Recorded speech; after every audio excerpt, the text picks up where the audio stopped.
guys, it's Sim, and this is Pro Wrestling Unlimited. If you're watching live, you know what this means. If you're not watching live, well, fourth time's a charm. We're finally working. Everything's going good. And we're here on November 5th, 2022 to talk about everything that went down today, tonight, this afternoon, wherever you are. WWE Crown Jewel. I thought there were times in this show where I'm like, yeah, can this be over by now? And then we get to some matches and I'm like, oh man, this is awesome. So there was a lot of ups and a lot of downs in this show. I would say it started really well, then plateaued, then got better. Because I mean, and let me do one thing really fast as far as my notes. I want to pull up the Wikipedia because they would have the match times. I didn't get match times. The Wikipedia should have the match times. Let's see. Yes, the Wikipedia's got the match times. So it's like the first couple of matches were really good. And then it kind of petered out. So Brock and Bobby, I enjoyed. 6 minutes on the dot. There we go. Then the women's tag title match was okay till the finish at the end, whatever. Like, the match itself was fine, good, not bad. And then the finish just, Nikki Cross, really? And then Drew McIntyre and Karrion Kross, I was bored that entire 13-minute match. Then we started to pick up a little bit in the Judgment Day OC match. Then the Braun Omos match. Omos just basically destroyed Braun Strowman until he picked up. It was almost the same kind of booking, and I'll get into this, as the opener. Tag title match, banger of bangers. Bianca Bailey, super, super good. And frickin' Roman Reigns and Logan Paul. What the hell? That match had no right to be as good as it was. That was WrestleMania caliber main event right there. I'm going to tell you. I'm going to say it. You can agree, disagree. I don't care. I loved that main event. I'm going to open my monster for it. Let's go. Get the monster. That match was awesome. So cool. So good. Had no right to be as good as it was. And that monster just splashed all over my screen when I opened it. Let's wipe the screw off. I'm making it worse. Now it's going to be sticky. All I have is this little towel. All right, I'll clean that later. But it's like that match had no right at all to be as good as it was. And it was just an amazing, they could have put that match night 2 next year's WrestleMania as the biggest match of all of WrestleMania. And I wouldn't have been disappointed if it went down exactly how it did tonight. Like, that match was so good. We'll get into all of that and more, but I want to say thank you if you're watching here, twitch.tv/PW Unlimited, or if you're watching or listening later, whether that's youtube.com/Pro Wrestling Unlimited or podcast services all around the globe like Stitcher, Spotify, Google Pod, Apple Pod, Anchor, iHeartRadio, and so much more. Remember, if you are watching live on Twitch, you can help us out a couple of different ways. You can either help us out by hitting that donate button down below or donating Twitch bits in the live chat. Also, remember, you can help us out by subscribing to the channel one of 2 different ways. You can either subscribe with a tiered subscription, or you can subscribe with Amazon Prime. Because remember, if you have Amazon Prime, or at least access to an Amazon Prime account, then you have Prime Gaming. Prime Gaming gives you a lot of cool things like free games, free stuff for games, and they always give you 1 free subscription to any Twitch channel you want to subscribe to throughout the month. And I'd greatly appreciate it if you did right here, PW Unlimited. But don't just do it to support us. Do it for yourself, because you're going to get free games. You're going to get a bunch of free games courtesy of Twitch and all the partners that they've got. What are some of those free games they've got right now? Well, let's tell you about them. You can get yourself Fallout New Vegas Ultimate Edition, Facility 47, WRC 9, Indiana Jones, and The Last Crusade, The Last Day of June, and so much more. I'm going to tell you right now, Indiana Jones, Last Crusade, WRC 9, and Fallout New Vegas, all really fun games. Again, if you're not going to do it to support us, at least do it to get yourself some free games. But if you're watching on YouTube, you can help us out over there as well by hitting the join button down below to become a channel member. As a channel member, you get early access to news, early access podcast episodes, early access to non-news videos, and so much more.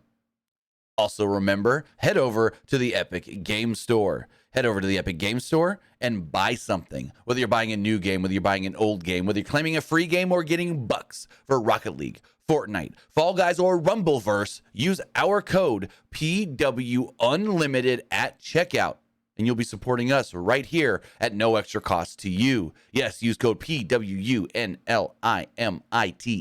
at checkout for all Epic Games or Epic Game Store purchases. Whether you're buying, I don't know, Sifu. You haven't played Sifu yet? Get Sifu. Sifu's great. You haven't played Grand Theft Auto 5, or you don't have it on your computer and you want it on your computer, claiming one of the free games? Heck, you trying to get Luke Skywalker, Han Solo, and Princess Leia skins in Fortnite right now?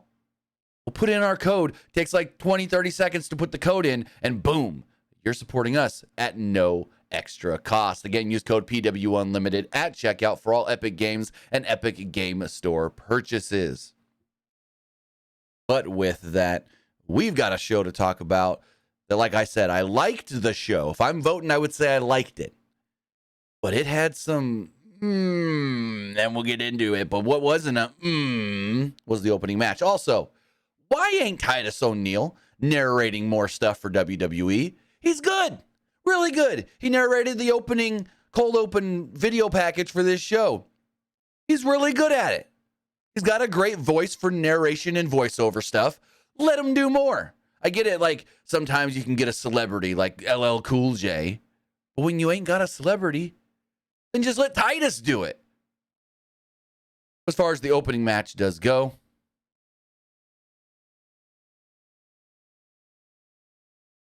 sorry, I saw something in the chat that threw me off. It was Bobby Lashley against Brock Lesnar, and the match itself went 6 minutes on the dot, according to Wikipedia. Now, this match, I guess you could say, was somewhat of a sprint. It was a 6-minute match, and it really shocked me how much they let Bobby Lashley just beat up Brock Lesnar. And then, again, after the match itself, it was weird. So Lashley jumps Lesnar before the bell even rings, targeting his leg, and the crowd starts booing Bobby. Lesnar, babyface. Lashley, they hated him. They booed Lashley like he's the biggest heel in the company almost. Like he got just such loud boo. Like it was wild to see because he's perceived on Raw every week as a babyface right now. But Lesnar tries to recover after Lashley hits him with a spear early. But then Lashley spears him through the barricade at ringside. Lashley then connected with another spear for a near fall. Lashley went for the hurt lock, but Lesnar countered with a German suplex and then another. Lesnar nailed Lashley with an F5, but Lashley kicked out. Lashley then recovered and clotheslined Lesnar out of the ring, grabbed him, and then rammed him into the turnbuckle. Back in the ring, Lashley went for a spear, but Lesnar countered to do an F5 attempt. Lashley took him down and then applied the hurt lock. The referee started to raise Lesnar's arm like, oh, he could be down, he could be down.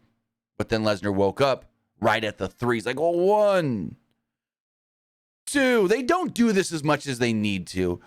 3. Like, that's an old school thing. Like, they don't do that as much as they should in wrestling. The whole, hey, if your arm drops 3 times, you're freaking out. So Lesnar gets out of this. And he used the turnbuckle for leverage. He pushes off, lands on top of Bobby Lashley, and the ref just counts 1, 2, 3 because Lashley wouldn't let go of that hurt lock, hence not being able to kick out. Bobby loses, immediately goes after Brock, who's trying to compose himself in the corner. He's got him in the hurt lock again in the corner. Brock's like, he's like dying in the corner. Bobby's like this, camera's right in Brock's face, and he's just got him, hurt lock, and Brock's just like turning red and purple. And I'm like, holy crap. Crowd's booing up a storm with Bobby still attacking Brock after the match, and he eventually lets him go and leaves. And Brock's like just sitting there in the corner trying to get to his feet, but he really can't. He's just like, Brock's selling like a big old baby. It was a weird dynamic there. Weird dynamic of what they did. Brock Lesnar picks up the win, but Bobby Lashley is technically more dominant and the better competitor on the night, the day, the afternoon, whatever you want to call it. Very weird booking, but I'm not hating it. I thought the match itself was really, really good. Byron Saxton is backstage with Asuka and Bliss, talking to them about having to defend their titles only 5 days after winning them. Before Bliss could respond, all of a sudden the screen next to them glitches. It shows the Bray Wyatt logo, and she goes, well, and then goes on. And I'm like, okay, there's something there. They don't do that just for nothing. They ain't doing that just to goof around with us. No, there's something there. I don't know what, but there's something there. She seems very taken aback. Then responds, Asuka then says, damage control is not ready for Asuka and Alexa. Michael Cole then noted there's a past with Bliss and Bray Wyatt. So then we go into our first title match of the night. It's Damage Control, challenging Bliss and Asuka for the Women's Tag Team Championships. And, I mean, this match is pretty good, except for the finish. I don't know what this Nikki Cross stuff is, because it's like Nikki comes out 2 weeks ago, or a week and a half ago, whatever you want, 2 weeks ago. Attacks Bianca, attacks Bayley, attacks Bianca, helps Bayley beat Bianca, then attacks Bayley. Then has a match this week on Raw with Bianca where she loses. Then comes out tonight and costs Bliss and Asuka the title. It's like, what is this Nikki Cross stuff? I get it, she's crazy Nikki. But why? What is going on with all of this? As far as the match does go, Kai and Bliss started things off. After some back and forth action, they tagged out to their partners. The crowd reacted big to Bliss and Sky squaring off. Asuka and Bliss then hit a assisted jawbreaker on Kai for a near fall. The two then took down Kai and Sky on the outside with stereo hip attacks. Sky then hit a springboard dropkick on Asuka on the top rope, putting her in a tree of woe position. Kai dropkicked Asuka to the floor, who started to favor her right knee. They also talked on commentary that these two have a history, not in NXT or anything, well, kind of maybe a little in NXT, but more in Japan, where they were kind of like I don't know the full thing, but Cole made it sound like they were like in a group together, but never actually got along. So Kai worked on the knee back in the ring, then tagged out to Sky. Asuka escaped and made the hot tag to Bliss, who ran wild on both women. There's some action in the ring with Bliss nailing Kai with the tornado DDT. Sky tagged in and hit a brief. Sky tagged in and gained control, briefly hitting Bliss in the face, and then Bliss nailed the code red for a near fall. Sky then met Bliss on the top rope and is assisted by Kai when Asuka would jump in, setting up for the Tower of Doom spot. So they got Bliss in like a double superplex position. Asuka comes in, punches them both in the butts, and then they do the Tower of Doom. Asuka's eventually tagged in as she peppered Kai with some strikes. Kai hit a running kick to the corner for a near fall. Asuka then tagged in Bliss, who goes for the Twisted Bliss, but is distracted by Sky, allowing Kai to get her knees up to block the move. Io went for a moonsault to the floor, but Asuka moved, sending Kai crashing. Despite that, Sky recovered quickly enough for her and Asuka to fight inside the ring, causing the referee to become distracted. As the referee is distracted with them rolling around on the side of the ring, Bliss is going to the top for the Twisted Bliss on Dakota. Nikki Cross would then run up, hit Alexa Bliss, knock her down, then hit her with the twisting neck breaker off the top rope, allowing Dakota Kai to scamper over, put her arm over her, and pin her to become two-time WWE Women's Tag Team Champions. So they flipped them over yet again. They flopped the titles over, and Damage Control are once again Tag Team Champions.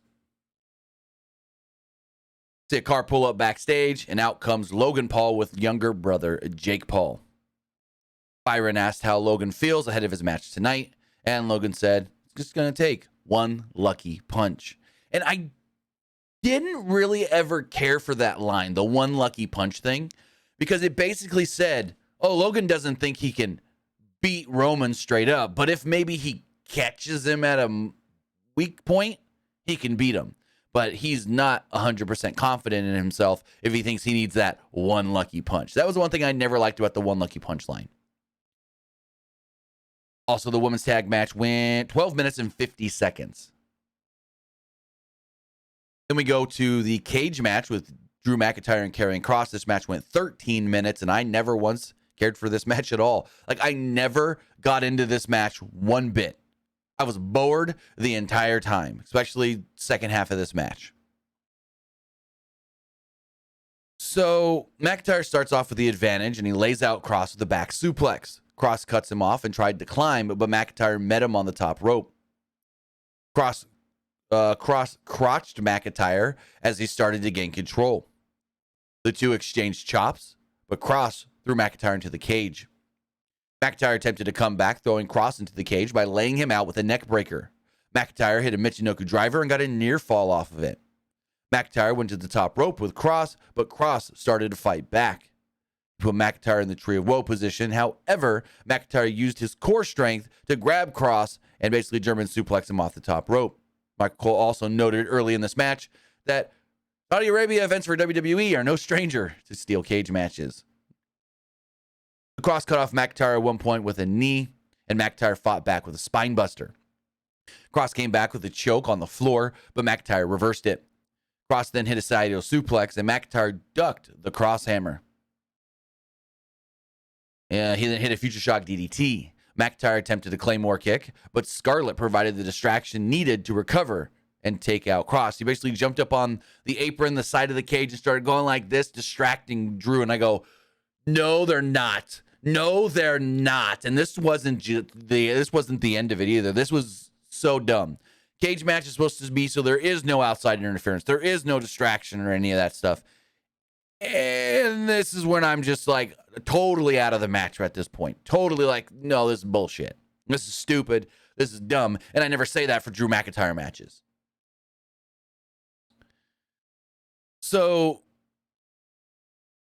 McIntyre attempts to clean. Scarlett distracts him. McIntyre gets taken out with the cross hammer.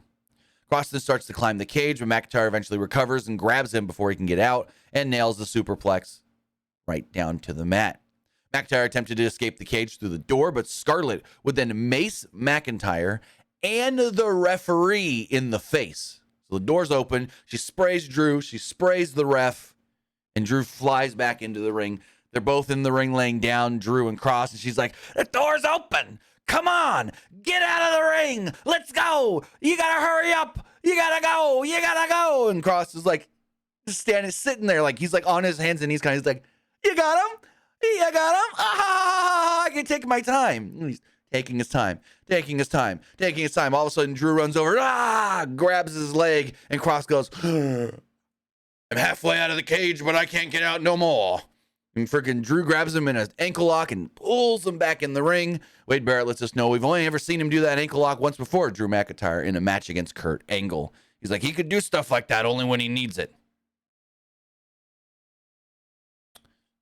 So the two start fighting, and they're going. And Scarlett locks the door.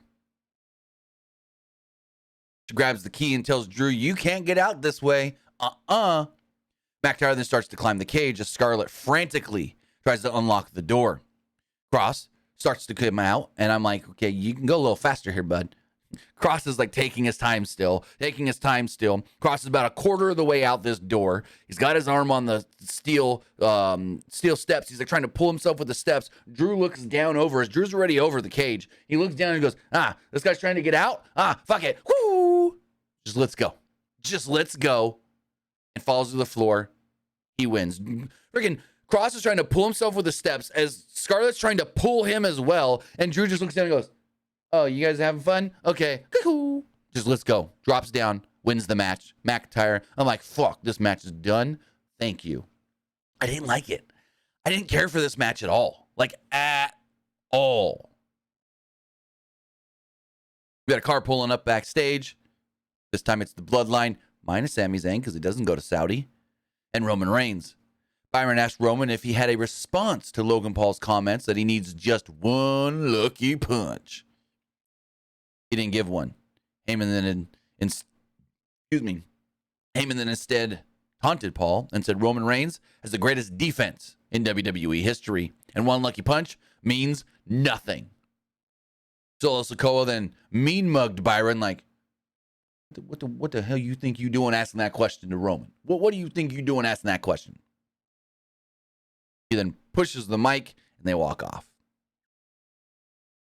Then a 6-man tag team action. This guy's interesting. So there's some interesting verbiage by Michael Cole early in this match. So 6-man tag team action. It was a Judgment Day. Finn Balor, Damian Priest, and Dominic Mysterio with Rhea Ripley against the OC, AJ Styles, Carl Anderson, and Luke Gallows. Match went 14 minutes. So Judgment Day's making the way out to the ring, and Michael Cole's like, hey, so I want to bring some attention to Rhea Ripley. Rhea stopped me earlier today and said, Michael, come here. Come look at my hair. It's a tribute. He's like, to who? She goes, the late, great Beth Phoenix. And Wade says something along the lines of, I wouldn't be throwing late around when talking about Beth and stuff. And so he says that or whatever, and the match goes to start, right? It's Finn and it's Carl. They talk about how these two have a lot of history. These groups, or as far as Finn and the other group, have a lot of history. And that, Carl and Finn are founding members, and he says that he just says of Bullet. He at first says and like you think he's gonna say the club, and he's like Bullet Club. Like then gets it out like, should I say it? Yeah, I'm just gonna say it. He says that they are founding members of Bullet Club, and that Finn was the first leader. He would then go on to state that Carl Anderson right now is the current never open weight champion for New Japan Pro Wrestling. Then when Luke Gallows gets tagged in, that he called him Doc earlier, because during the entrance, Michael Cole says, when Judgment Day was trying to recruit AJ Styles, he said that he didn't need them. He had his own family when he called on Doc and the machine gun. I'm like, okay, this is getting interesting. Then, which we've heard them say this before, but he then says, Gallows, along with Anderson, are multi-time IWGP Tag Team Champions in Japan, which we've heard them mention that before in their first run.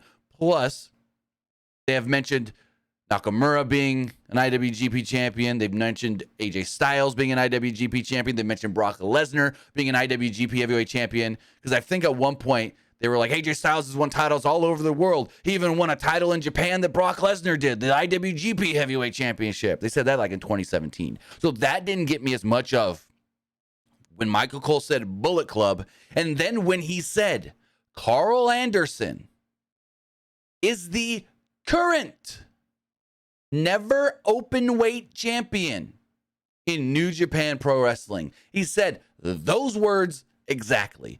Current never open weight champion in New Japan Pro Wrestling. And I was like, whoa, okay, that's an interesting one. What's going on here? We know Carl was supposed to work the show this morning, last night for New Japan. He said, nope, I'm working the WWE show.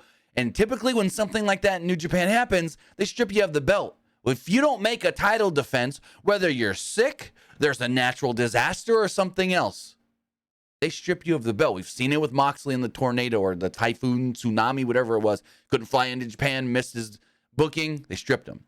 Juice, sick as a dog, couldn't make the show. They stripped him.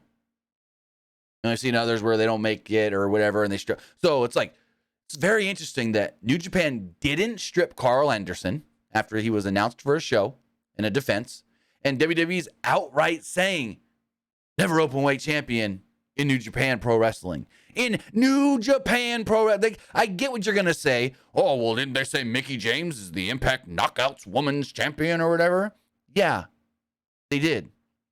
Because Impact asked them to say that. So now the question is, for Carl to not work the show last night, did they say, hey, mention that Carl's our champion on your show? Now, they wouldn't mention Billy Gunn works for AEW, hence why Billy wasn't at the DX celebration. They'll mention New Japan. Again, very interesting. Very interesting move there. Do they want to work with New Japan? We know they tried earlier this year. One way they tried to keep Bryan Danielson was to strike up a working agreement with New Japan to allow him to go there. As far as the matches go, match pretty good. Pretty good, but had a Rhea finish. Anderson and Balor started the match off. Didn't last long before Gallows tagged in and Priest tagged in as well. The Mysterio, Oh, then Dominic and AJ got tagged in. So we saw all 6 guys within the first couple of minutes. The OC worked over Dominic in their corner. Priest super kicked Anderson on the outside, allowing Mysterio and Judgment Day to gain the advantage. After a long period of Anderson being worked over, he got free and tagged into Gallows, who cleared house. They did the thing where we would keep trying to tag Gallows, but he's just a little too short. They couldn't reach. They'd pull him back, jump back over, and he couldn't reach. Like, even with the long limbs of the big man, he still can't reach him to get the tag. Barrett, Wade Barrett saying stuff. And so Gallows finally gets tagged in. He clears house. They go for a magic killer on Dominic, but Priest cut them off. Balor and Styles then tag in, and Styles attempts the Styles clash, but Balor cut him off and applied a figure 4 leg lock. Balor went to the top rope, but Styles cut him off. Eventually, everyone got back in the ring, where Styles hit a superplex, and the Good Brothers laid out Judgment Day. There was a double electric chair spot at one point. Rhea then suddenly would grab AJ and basically just drop him face first on the apron, roll him back in the ring. Balor hits the coup de grace on Styles. 1, 2, 3. AJ gets pinned. Judgment Day picks up the victory. Very interesting. I thought the OC would win here. No. They go Judgment Day, picking up the win with, of course, the help from Rhea Ripley. OC had nobody, so we'll see where this leads to. Are they going to have Beth with the OC? They did the whole, she's got her hair in tribute to the late, great Beth Phoenix. So maybe Edge is out filming a show for Disney Plus, Percy Jackson. And so maybe Beth comes back to help AJ because she hates Rhea. And then we'll see. I thought maybe they would do Raquel as the woman backup, but maybe they go Beth. Even with Edge out. So next up, we had Braun Strowman versus Omos. The finish and the booking of this match felt very much the same as the opening match, where one guy just dominates, the other slips in a victory, and then that's it. And that's what this was. Omos dominated Braun Strowman for 90% of the match, and then Braun just picked up a win. Match was okay, not great, nothing to, hype up or anything, but it was there. So Omos dared Strowman for a test of strength. If you can reach my hand. So he's like, got his hand fully extended up, and everyone's like, oh, can Braun reach the hand? Can Braun reach the hand? And Braun grabs the hand, and they do the test of strength. Omos overpowered him and drilled him with a knee and then a splash in the corner. Omos was dominating, yelling at the camera at the same time, going, I could do this all day. He's no threat to me. At one point, he yelled his new catch line, monsters aren't real, but giants are. Omos connected with a boot at one point, and Strowman cut off Omos briefly, but Omos then fired right back with a body slam. Strowman attempted a body slam, but Omos body slammed him using one arm. Omos continued the domination, throwing Strowman across the ring. Omos went for the tree slam, but Strowman cut him off and finally managed to clothesline him to the floor. Strowman then went for the freight train tackle on the outside, where he does the whole, ooh, I'm going to run around the ring and shoulder tackle you. Frickin' Braun gets taken down. It's like running into a brick wall. Omos just no-sells it. So he throws him back in the ring. Omos throwing Strowman back in the ring. He goes for the tree slam. And Strowman overpowers him. This then gives Strowman the opportunity to kind of get out of the way. He gets out of the tree slam. He's then kind of backed into the corner. Omos goes to run at him in the corner. Braun moves. This gives Braun the opportunity to plant Omos with a running power slam, pin him 1, 2, 3, and pick up the victory. Kind of the match just ending. Like all of a sudden it's just over. Match itself went 7.5 minutes though. Did not feel that long at all. So I guess that's a positive that it didn't feel like a 7.5 minute match. But it's whatever. They also talked about the whole Michael Cole and Omos, with Omos putting his hand over Michael Cole's face. And I think it was Wade was like, I would never let him do that to me. And Michael Cole's like, that was one of the most scariest things I've ever been a part of. His hand is as big as a frying pan. As we move forward, we got another tag title match. The Usos defending against the Brawling Brutes. An interesting note here from Michael Cole during the Usos entrance. He states that he says, you may see that the hand and arm of Jey Uso is taped up right now, which really was just the wrist. He goes, that's because Jey Uso informed me earlier today that he thinks he may have broke his wrist. He was wrestling earlier this week on the European tour and thinks he broke his wrist and will go in for an MRI Monday to know if he actually did or not. That's interesting. That's very interesting. He still worked the match tonight, no problem, but thinks that he has a broken wrist. Now, if he has a broken wrist, as we saw, he worked the match tonight, no problem. He could still work matches. I know a lot of people were asking me, not a lot of people, but a couple of people asked me, I got some DMs and stuff. Oh, if Jay's got a broken hand, do they have to drop the tag titles? Are they going to lose the tag titles? Not necessarily, because we've kind of got a precedence of, well, Roman don't defend his title that often, so if the Usos don't need to, if the Usos need a little while, because a broken wrist, I mean, depending on how bad it's broken, he can come back pretty quick from that. Let's see, broken wrist recovery time. 6 weeks, 12 at the most. So it's like 2.5 months, 3 months max that he would be out of action. And in WWE, doing tag matches, he can still wrestle. Just don't use that, what I think it's his right arm that often. Use it as little as possible and let Jimmy do the bulk of the matches. So even if he does have a broken wrist, I think they're going to be fine. He shouldn't be out that long if it is. But they stated that Jay told Michael Cole he's going to go in for an MRI on Monday and they'll know more from there. That's an interesting one. So the match starts and the Brawling Brutes get a slight little advantage and the Usos don't want anything of it. And they go, you know what? We don't got to take this. We don't even have to do this. Give me our belts. Jimmy says, let's leave. They go to leave, but Butch jumps off the apron and tackles them both down. The match commences from there. Butch cut off Jimmy and hit a tornado DDT at one point, with Holland coming in and running wild on both Usos. After laying out both men, Holland paid tribute to Sheamus with 9 punches to the chest on the of Jay. On the outside, the Brawling Brutes gained some revenge on Sheamus by stomping Jay's hand on the steps. That was an interesting one because they did that, but I can't remember if that was the hurt hand or not. Holland then continued to work over Jay inside the ring. Butch hit a moonsault on Jay for a near fall.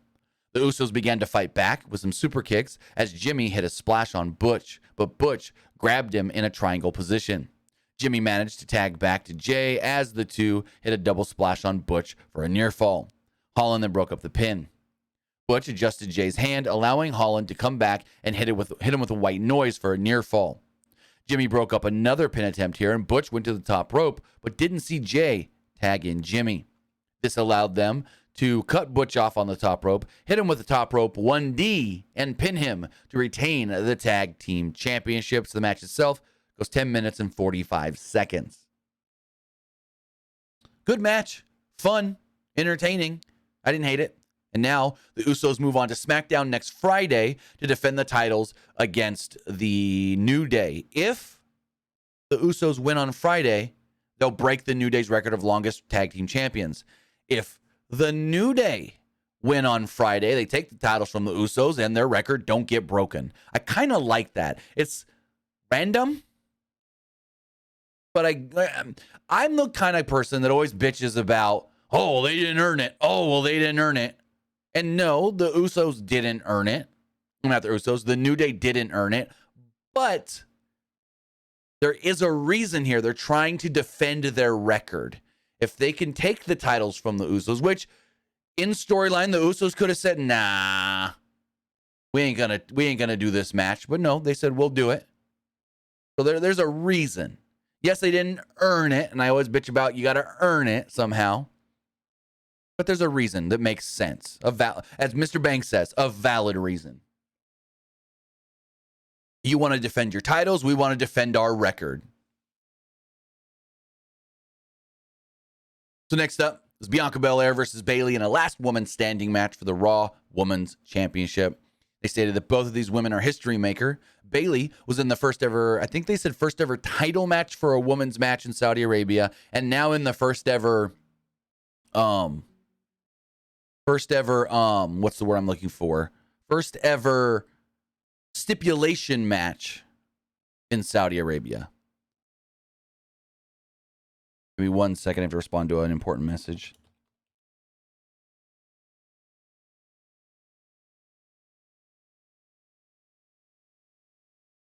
Sorry about that.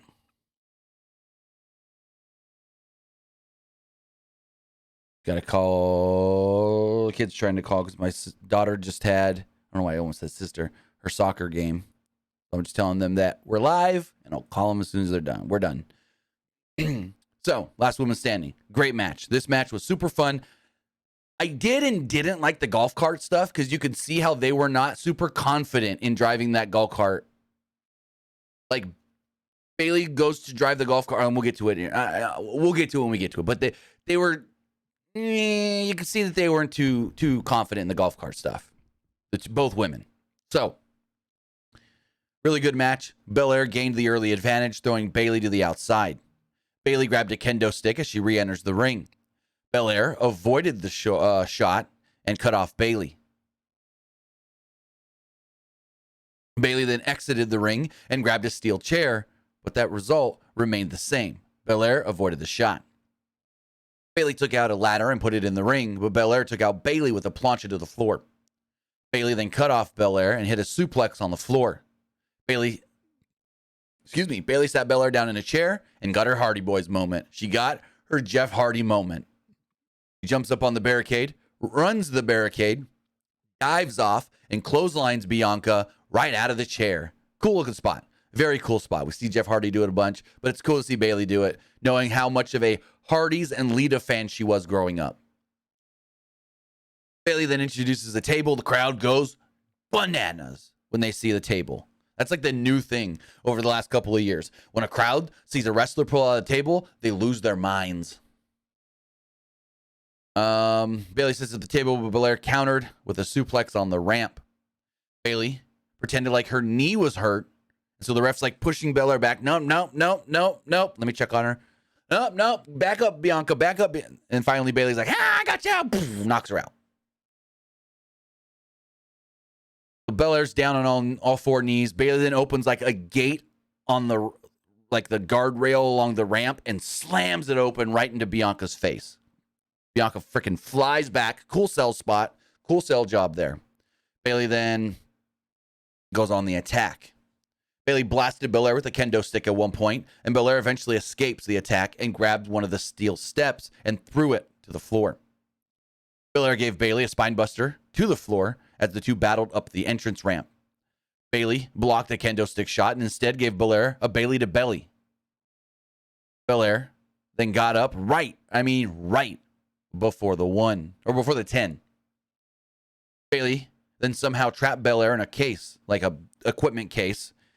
And so the ref's counting. Bayley's like trying to push the lid down. She's like, come on, count faster. Bianca then springs out of this box. The lid blasts Bayley in the face. She flies backwards up against the screens.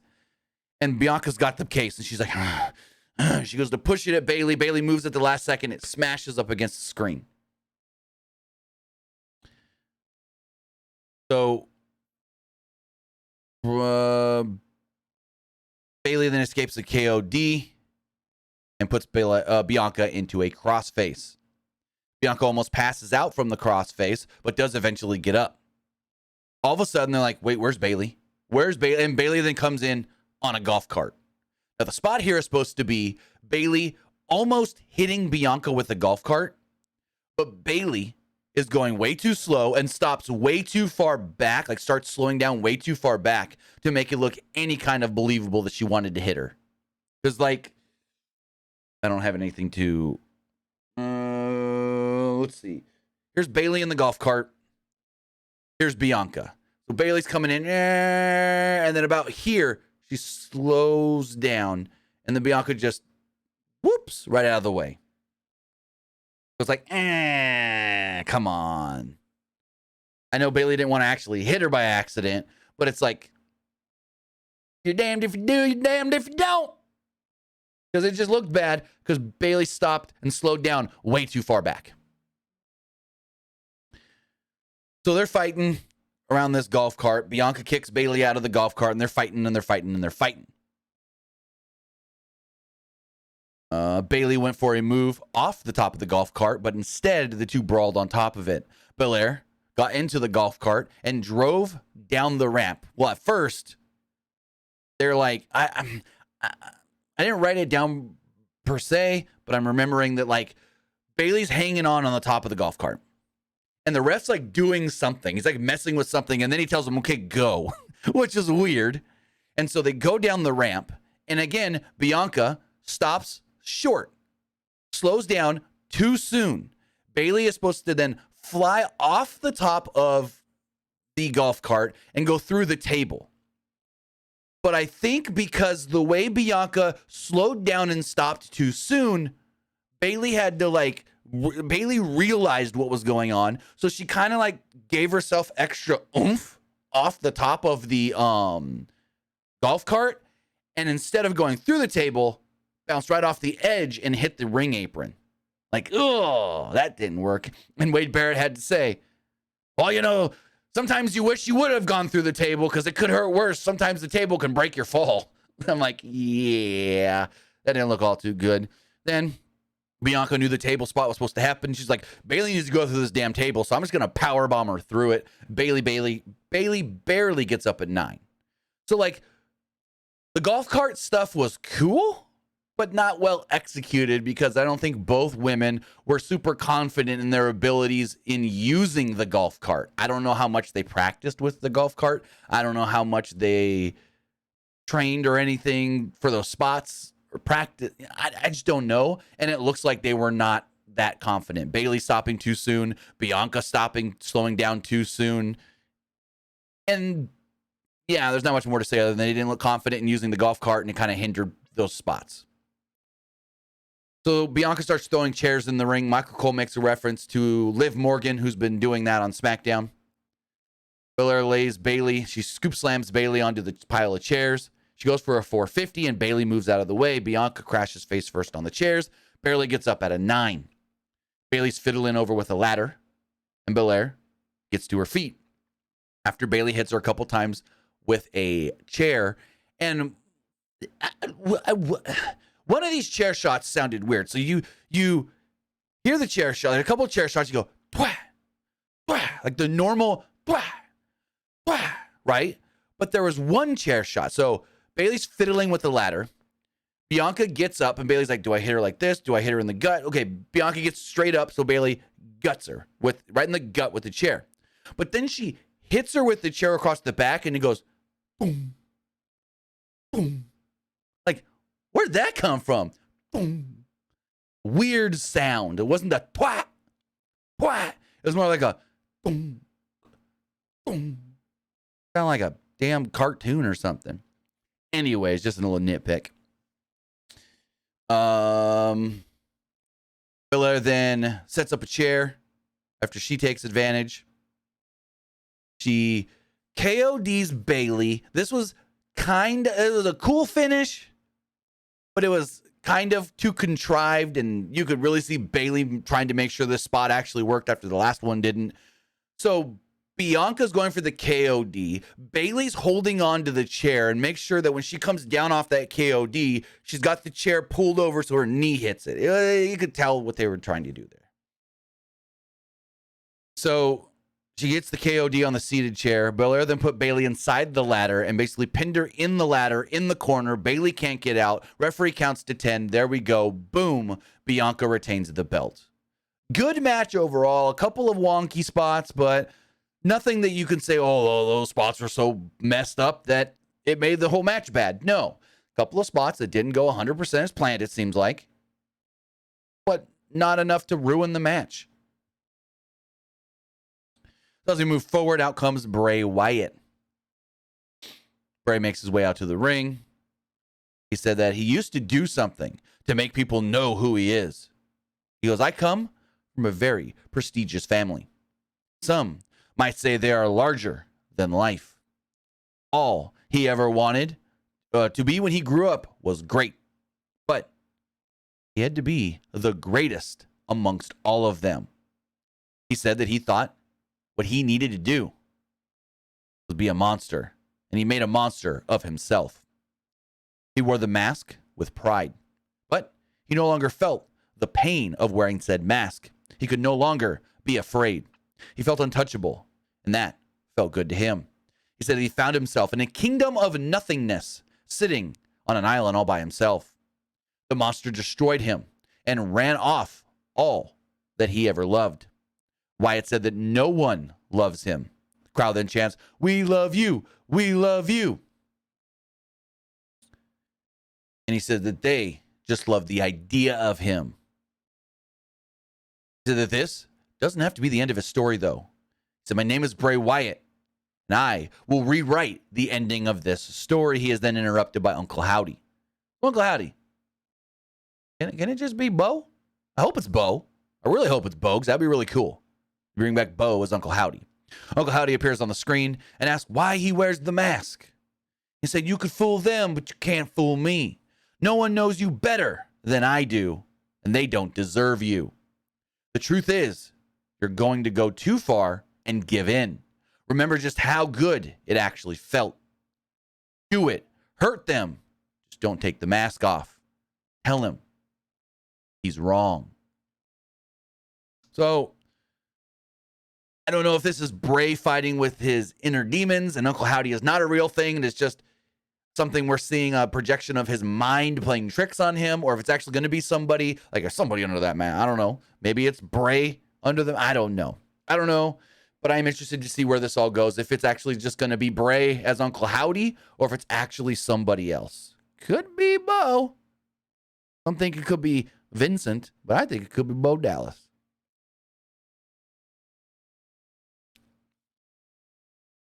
Then let's get into it, ladies and gentlemen. Our main event, Roman Reigns, Logan Paul for the undisputed WWE Universal Heavyweight Championship. I'm going to say right now, this match was amazing. This match was great. This match was just phenomenal. Put this match as the main event of any WrestleMania, no one's going to be disappointed. This match, WWE Match of the Year, maybe? Right up there with the Usos and the Street Profits from Money in the Bank. It's one of the best matches of the year in WWE. Whoo, boy. It's very possible. Very possible.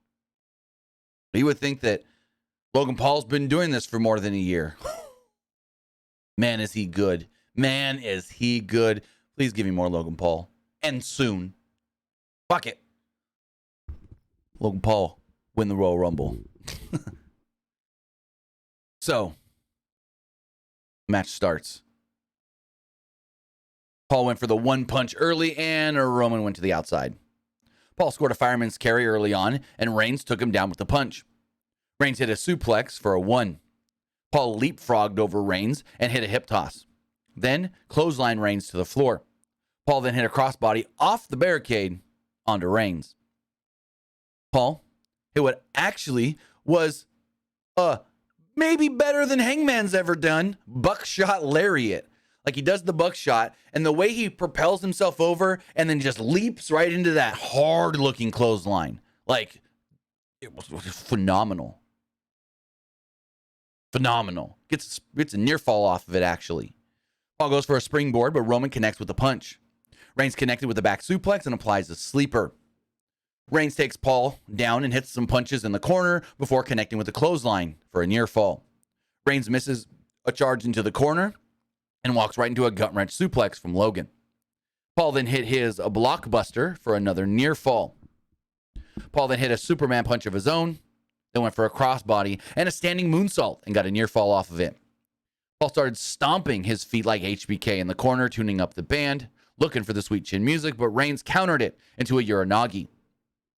Reigns then went for the Superman punch, but Paul hit a punch of his own right to the gut or the abdomen, the kidneys of Roman Reigns, and then a Superman punch for a very close near fall, what actually kind of got me, where I go, oh, they want the shock. They want that worldwide news. Logan Paul's about to, okay, he didn't win. Reigns then drags himself out of the ring and tries to recover. On the outside, Paul started to clear the Arabic announce table as he grabs his phone for I guess you could say, His entourage, exactly. He's got guys in the front row. He took a selfie, lays Roman on the table, and then climbs to the top rope. With phone in hand, leaps off the top rope and threw Roman on the announce table. Like, crashes Roman on the announce table. With phone still in hand. I'm like, oh, okay. That's cool. I can't wait to see that social media video. The Bloodline show up and they check on Roman. They then go over and take out Logan Paul's entourage. They throw them both in the ring. There's two guys. And they take them both out with super kicks. This then leads to Jake Paul making his way out to the ring. He knocked out both Usos with one punch each. And then Logan went to the top rope and hit a frog splash on Roman in the ring for a 2. This would then lead to Solo Sikoa making his way out to the ring. Him and Jake Paul kind of come face to face at the bottom of the ramp, but officials and referees run out between them and stop them before anything can actually happen, which is interesting that they didn't let him touch. They let Jake knock out both Usos, but didn't let him touch Solo. Usos then come out to try and get at Jake. When Logan's in the ring, does a flying crossbody over the top rope to the outside, taking out both Usos, which was to his detriment. He gets back in the ring. Roman hits him with a Superman punch. Roman spears him and lays him out. Roman then pins him 1, 2, 3. And there we go. Roman pins Logan Paul after a phenomenal main event at Crown Jewel. A main event that can main event any show. A WrestleMania, I would even say. So this match superseded my expectations. I thoroughly enjoyed it. I loved it. I thought it was better than I was expecting. I knew the match itself was going to be pretty good. I'm like, this Logan Paul, he's got something. I think he's going to be really good, especially in the Roman Reigns.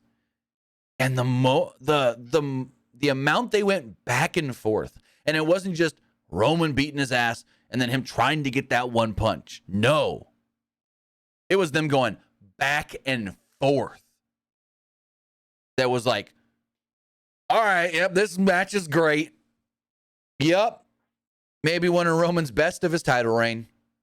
So, boy, yeah, he lost, but since everybody says Logan's third match with the loss to Roman, yeah, but did anyone expect him to win? It's not real. It's scripted pro wrestling. But for Logan Paul to go in there and have as good of a match as he did with Roman Reigns is unquestionably the reason why this guy needs to be around often. We don't just need him a couple times a year. Give me him almost every pay-per-view. Like, maybe he doesn't have to work Payback if we do another Payback or Extreme Rules. But if we've got a Clash of the Castle, a Crown Jewel, a WrestleMania, a SummerSlam, fuck it. Put him in War Games against the Bloodline. I'll be all for frickin' Logan Paul pulling a Pat McAfee jumping off the War Games cage. Screw it. Put Logan Paul in War Games against the Bloodline. Yeah. Match was great. And then they stalled a lot before their video package was ready to recap the show with Roman Reigns and the Bloodline and Paul Heyman walking off. And Paul's like, you're my tribal chief. You're my tribal chief. I acknowledge you. I love you. You're the head of the table. And Roman's put his head in Heyman's chest between the two belts or whatever, and you can see Roman was spent. Roman didn't just walk off and be like, yeah, I beat him, like he did, but he was also like, oh, he got me. Roman was tired. It wasn't just oh, Roman dominated. Oh, after the match, Roman's like, yeah, Roman did the whole, I told you, I knew I was gonna win, but Roman also sold it that was harder than I expected. And you can tell that Roman, you can also see there were spots in the match. There was the one spot when Roman was kind of up in the corner. Logan ran at him. Roman sidesteps and he does the punches in the corner. You can see right before that, Roman mouths, run at me. He's like, run at me. And then he throws Logan into the corner. So, it's only his third match ever. But this was great. They kept Jake Paul limited because he hasn't really done much in pro wrestling. But he looked cool as well. And when Logan came out and had that big old, whatever you want to call it, that he came out on, freaking podium, crowd was eating it up. Jake Paul's music hits. We didn't know who it was going to, like, I hear the music and I go, well, I don't know what that music is. They cut really fast and it says Jake Paul on the screen. And when the crowd noticed it said Jake Paul, they lost their ever-loving minds. Saudi Arabia loves the Paul brothers. Who would have thought? Who would have thought? They love Logan and Jake Paul in Saudi Arabia. Big ass baby faces. And when Logan Paul or Jake Paul came down, they were just going crazy for him. So, hey, you found your fan base. You want Logan Paul to be a baby face. Can't be a baby face in the States because everybody boos him. Take him to Saudi, and he's a freaking god to these people, the way they react to him and his brother. But with that, that's all I got, guys. That is my review of Crown Jewel. Overall, really good show. Show that was pretty goddamn entertaining with a just out of this world, mind-boggling main event. Mind-boggling in the point in the fact of it shouldn't have been this good at all. But now, enough of me talking. I want to hear what you guys thought of the show. Remember, you could text in to 510-906 1341. Again, that's 510-906-1341 to let me know what you thought of the show. Also, before we get into that, we got to check the polls. As far as the Twitter poll does go. No, we'll go Twitch poll first. Wow. Everybody that voted liked the show. 100% liked today's show. As far as the Twitter poll does, the Twitch poll goes. As far as the Twitter poll does go, whoa. Oh, is this real? Hold on. Not wrestling related, but is this real? Aaron Carter died at 34 years old. Holy crap. According to TMZ, Aaron Carter has passed away. Wow. Yep, it's everywhere. Wow. Oh, wow. Found unresponsive earlier this morning by a friend and later pronounced dead at the age of 34. Holy crap. Aaron Carter. Dang. All right, as far as the Twitter poll does go, 77% liked the show. 15%, well, 15.9, almost 16%, thought it was just all right. And 6.8% didn't like Crown Jewel. So you ever get one of them itches on your back where you just can't reach it? It's like right that half an inch away for you not being able to reach it. Refresh the YouTube poll here. See what we got. 74% liked the show. 19% thought it was just all right. And 6% did not like Crown Jewel. This person says, best Raw Women's title match I've ever seen. Here's hoping Bianca can hold on to her belt by the time WrestleMania comes around. Person says, amazing show. Loved it. Person says, it was okay. Congratulations to all the winners. This one says, it was an amazing pay-per-view. I give it 100 because Triple H put on an amazing show today. This person says it was fine. This person says it was solid. This person says it was wonderful. And this person says, Logan Paul is actually impressive. Yeah, he is. Yeah, he is. As far as text messages do go, only got 2, actually. Person says, what are your thoughts on Damage Control becoming the new Women's Tag Team Champions? Well, we already talked about that.